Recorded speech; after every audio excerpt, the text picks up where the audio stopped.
আমার স্বামীকে ডিভোর্স দেওয়ার পর আমি ভেবেছিলাম আমার বাবা মা তো আমাকে রাজরানী করে রাখবে, মাথায় করে রাখবে।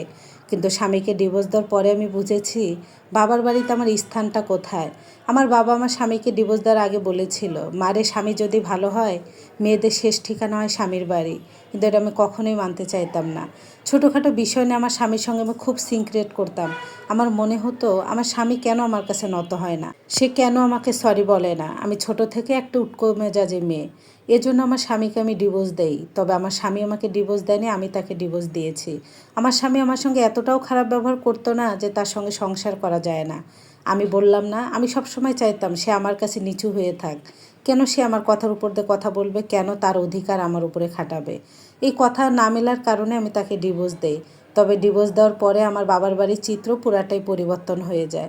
তারা আমাকে বুঝিয়ে দিয়েছে যে একটা মেয়ে বিয়ের পর বাবা মার কাছে কতটা পর হয়ে যায়, সেই মেয়েটার জায়গা কোথায়। এই পরকীয়ার যুগে আমার স্বামী যখন আমার প্রতি আসক্ত, যখন আমাকে ভালোবাসতে ব্যস্ত, আর সেই স্বামীকে তখন আমি ইগনোর করতে ব্যস্ত। এই জন্যই তার সঙ্গে আমার ডিভোর্সটা হয়ে যায়। এমন অনেক আপুরা আছে ছোটোখাটো বিষয় নিয়ে কথা কাটাকাটি হলেই ভাবে কি স্বামীকে ডিভোর্স দিয়ে বাবার বাড়িতে গেলেই মনে হয় সমাধান। তারা এটা বুঝতে চায় না যে স্বামীকে ডিভোর্স দিয়ে যে বাবার বাড়িতে যাচ্ছি, আমার পজিশনটা কোথায় বাবার বাড়িতে, আদৌ কি আমি বাবার বাড়িতে টিকতে পারবো কি না।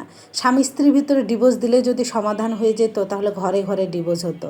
একটাবার ভেবে দেখেন তো, যেই মেয়েটা স্বামীকে এত ভালোবাসার পরেও তার স্বামী তাকে রেখে অন্য নারীর সাথে সম্পর্ক করে, সেখানে আমার মনে হয় আপনি তার থেকে অনেক ভালো আছেন।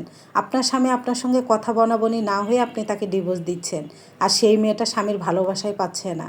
তাহলে এটা কি মনে হয় না যে স্বামীর কাছে না হলে একটু আপনি নতই হলেন, আপনার রাগটা আপনি কন্ট্রোল করলেন, নিজেকে একটু সামলালেন, তারপরও নিজের একটা ঘর পেলেন, সংসার পেলেন, আপনার সন্তানটা বাবা পেল, মা পেল, আপনি সুখে একটা জীবন কাটাতে পারলেন।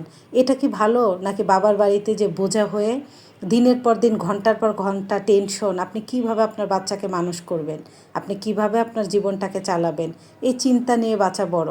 সেই মেয়েটা কতটা কষ্টে আছে জানার পরও যে আমি থাকার পরও আমার স্বামী আরেকটা নারীর সঙ্গে পরকীয়া করে। তাহলে একটাবার ভেবে দেখেন তো, এরকম কত মেয়ে আছে যন্ত্রণাদায়ক। সেই জায়গায় আমি বলবো, স্বামী যদি একটু রাগ অভিমান থাকে সেটা থাক না, তো স্বামী যদি অন্য নারীর প্রতি আসক্ত না হয়, তাহলে আমি বলবো আপুরা দয়া করে সংসার ছেড়ে যাবেন না। কারণ মেয়েরা বাবা মার কাছেও বিয়ের পর পর হয়ে যায়। হয়তো অনেকের কাছে হয় না, কিন্তু ম্যাক্সিমাম ফ্যামিলির কাছে মেয়েরা বিয়ের পর পর হয়ে যায়। তো যাই হোক, এটা একটা আপু লাইফ হিস্ট্রি আপনাদের সঙ্গে শেয়ার করলাম। আজকে হচ্ছে আমি হাঁসের গোস্ত রান্না করতেছি অনেক দিন পর। পাতি হাঁসের গোস্ত কিন্তু আমাদের অনেক বেশি পছন্দ।